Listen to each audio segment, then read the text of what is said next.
এই পাশের এই দিকটায় যে পুরোটাই আমার টমেটোর গাছ।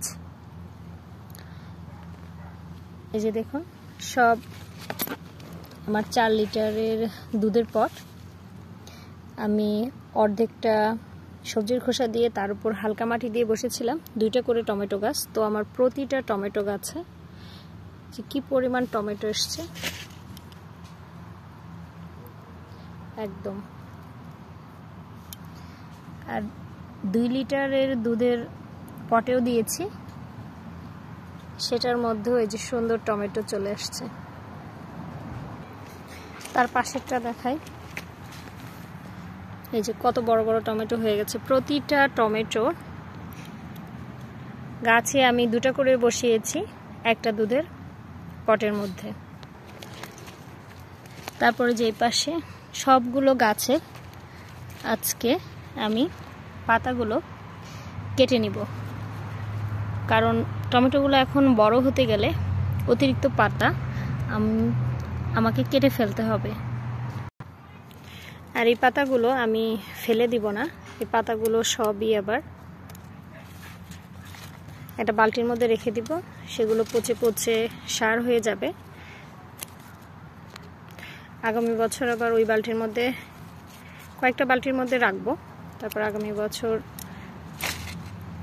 সেই সব বালতির মধ্যে হালকা কিছু মাটি দিয়ে গাছ বসিয়ে দিব। যখন গাছে ফুল আসবে এবং ফল ধরা শুরু করবে, তখন গাছের অতিরিক্ত পাতা নিচ থেকে ছেঁটে ফেলে দিলে এই টমেটোগুলো খুব দ্রুতই বড় হয়ে যাবে। এখন আমি সব গাছগুলোই এভাবে পাতাগুলো ছেটে ছেটে ফেলে দিব।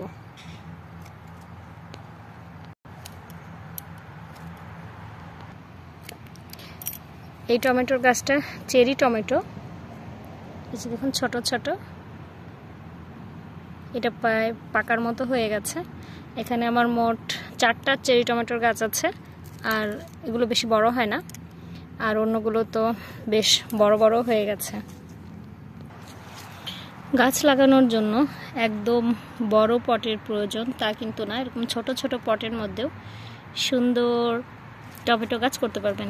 যার যেখানে বারান্দায় জায়গা আছে সেখানেও করতে পারবেন। গত বছর আমার সব গাছই বারান্দা হয়েছিল এবং অনেক অনেক টমেটো ধরেছিল।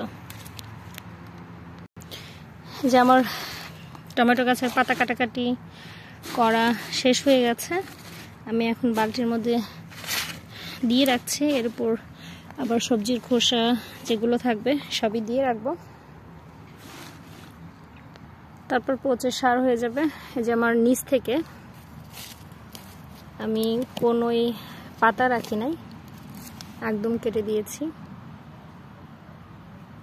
সবগুলো গাছে একদম নিচ থেকে এইভাবে পাতা কেটে কেটে দিয়েছি, কোনোই পাতা রাখি নাই, সবই কেটে দিয়েছি।